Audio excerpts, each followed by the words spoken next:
Tales from Tech Support can be a pain. I'm your host, Height. Let's see who lacks a brain. Our first tale is from Oinky Confidence. I wonder if I've ever shared the story of when Mark, the owner, pulled the plug on the Exchange server during updates. This story really happened. Back in 2011, Mark opened a decently sized finance operation and often worked odd hours. He was in the office very early one morning, around 3 o'clock a.m. At that time, the company had a physical Exchange 2010 server running Windows Server 2008 R2 with a monthly maintenance window on the second or third Thursday at 3 a.m., or whenever it was. Mark didn't trust virtualization and never approved any of our recommendations either, as if he was some sort of subject matter expert on IT. I was at a conference, so was in a hotel room several states away when he called around 6 a.m. that Thursday. "I can't get into email," he tells me. I ask what happened. He said he was in the office early and his Outlook disconnected. He knew it was really early and didn't call me, but he figured rebooting the server would do the trick. I asked how he rebooted it. "I pulled the plugs, waited a few minutes, then plugged them back in." Crap. What time was that? I ask. "Oh, around 3:15 or so." I spent the whole morning, missing the conference too, so I could restore their Exchange database from the night before. He lost a few emails, so did the rest of the office, and I told him never again will he touch the power cords on the servers, or touch the servers at all. He got charged emergency rates because of his incompetence. Epilogue. COVID ended up killing his business and they liquidated. The guy was a real piece of work. By then, we had long since fired them as a customer, and I'm pretty sure they still had that same Exchange 2010 server up until the end too. I never could really wrap my head around a company or person that wants to retain IT people, but then not want to listen to the IT people at all. Based on the ending though, it makes a lot of sense. This next tale is by Modi Moj. I had a user call wanting to see if I could speed up his Windows laptop, which was performing a lot slower than it had previously. One of the first things I checked was disk space, which turned out to be nearly full. I performed a disk cleanup to remove temp files, empty the recycle bin, etc. Sure enough, that did the trick. The user called back a few times later, complaining that he couldn't find any of his files. He was angry, telling me I must have deleted them. Of course, I advised him that I did no such thing. Well, I was wrong. After speaking with the user for a few minutes, the user admitted, without a hint of shame, that he kept all his important files in the recycle bin. Fortunately, my supervisor understood this wasn't my fault. The user was coached, and after that, I always asked every user if it was okay for me to empty the recycle bin. Sheesh. I remember reading about this a long time ago. We had a story where some lady was putting her files in the recycle bin as well. I don't understand why people think that's a place to store files. It's 100% not. This next tale is from Antigua. As I'm sure we all experienced, COVID forced a work-from-home policy that strained not just work procedures, but how IT works as well. So with work from home, we needed a content filter solution on the computers instead of just the corporate firewall. We deploy it, configure it, done. Or so we thought. Some time later, a coworker messages me and says they found a problem on our website. They know I'm not on the web team, but could I help them prepare a ticket with the right terms to get it treated faster? This user always opens good, respectful tickets, so of course I help. Tech's looking out for techs. So we start a screen share session and we're preparing the ticket for the web team.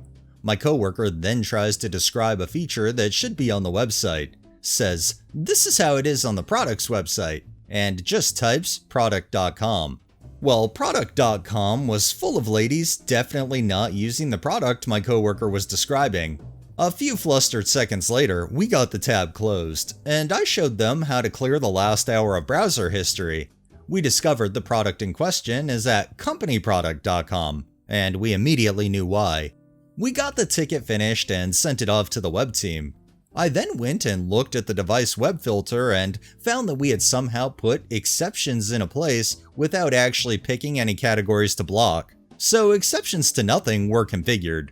I sent a screenshot of no blocked categories to the coworker, and they replied with a life of crime they would have led with their work computer had they knew the content filter wasn't working.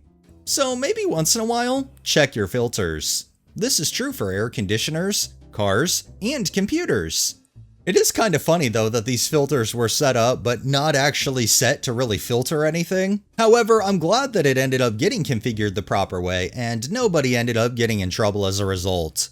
This next tale is by Lando B. User complained that her CDs were failing to burn, medical records, random errors like no permission, or it would just never give her the option to burn. I get there and look at it. This CD burner sounds like it's on death's door. Grinding-ish sound, and I can tell it keeps trying to seek data over and over and over. I eject the disc, and the first thing I notice is they put an adhesive label on it. I roll my eyes immediately. Then I flip over the disc and notice the label isn't even on there all the way. A little bit of it is sticking off the edge. It is a little bit frayed, so I'm pretty sure it was rubbing against the inside of the drive on something.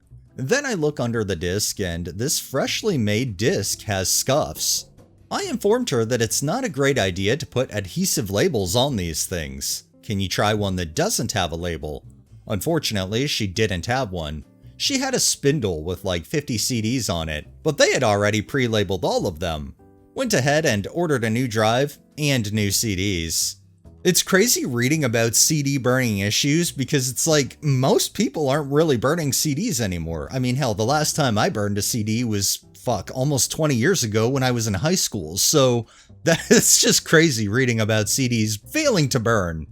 And our final tale is from Bingly Bongly Bangly. This happened about 8 years ago. I was moonlighting from the day job of programming system admin by fixing people's stuff in the evenings. A woman approached me through a friend about her laptop that wasn't working too good, so I arranged an evening for her to turn up and I could take a look at it. So that fateful evening, she turns up with what was a 10-year-old Apple G4 iBook. She explained that some websites had stopped working and the thing kept restarting. Diagnostics started after donning the regulation latex gloves. I've seen things. That means I won't touch someone else's laptop. The browser didn't connect to half the websites due to depreciated TLS versions. The hard disk was crapping read errors out, and obviously the battery was completely hosed, and it had to be plugged in all the time to power the brick with a yellowed and cracked cable, with burn marks on it. Checked version and yep, retail unpatched OS X. Surprised it was still alive, to be honest. I carefully explained to her that she needed to back the thing up immediately so she doesn't risk losing everything, and replace it. There was no hope, really. It wasn't worth fixing. This did not go down well. She knew better. I've had this for so long. I'm sure it's fine if we just fix the issues. After some attempts to persuade her otherwise, I was unsuccessful. So she left with the laptop and I forgot about it. A month later, I get a phone call and she's really angry and demanding that I see it again.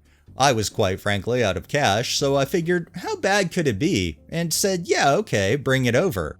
She turned up again, but this time it was completely dead, as in no sign of life.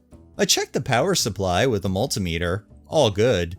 It would not power up battery in or out. Very suspect. So I cracked it open and had a look inside. What did I find? Well, someone had put cheap white heatsink compound all over the RAM edge connectors and rammed it back into the laptop. No joke. I nearly fell off my chair. Totally destroyed the socket. Only at that point she admitted she had taken it to a local computer shop to get a second opinion and left it there overnight. They said to her it was dead when they powered it up and told her there was nothing they could do but sell her another laptop. Anyway, a couple of days later she came back with a new Mac and I moved all the stuff over carefully after bodging the disk into another G4 corpse I had lying around and updating it. The local computer shop burned down 2 months later. I always wondered if it was related. If you're literally going to go out of your way to take your computer somewhere to somebody that actually is a professional in dealing with computers, and they tell you need to fix things, being 100% honest about it, not trying to jerk your leg, and you refuse, you can't really get mad at anybody but yourself if in the end you end up losing any kind of data. Alright, that's enough tales for the day. Well, that wraps up this episode of Tales from Tech Support. If you liked the video, please drop a like, share my content on all of your social media, subscribe if you haven't already, and make sure to hit that bell so you're notified every time I upload, and drop a comment down below. It really helps with the algorithm and helps new people find my channel. Thanks for watching, thanks to my patrons and super thanks contributors. Have a great day and stay safe out there.